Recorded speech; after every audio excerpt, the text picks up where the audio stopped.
Epektibo ngayong araw ang panibagong taas presyo sa mga produktong petrolyo.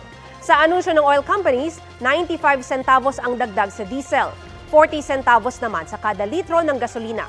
Habang sa kerosene, 85 centavos ang taas presyo kada litro. Base sa monitoring ng GMA Integrated News Research, ito na ang ika-5 sunod-sunod na linggong may price hike sa gasolina, habang ika-2 sunod na price hike naman sa diesel at kerosene.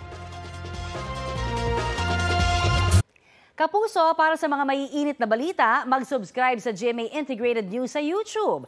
Sa mga kapuso naman abroad, subaybayan nyo kami sa GMA Pinoy TV at sa www.gmanews.tv.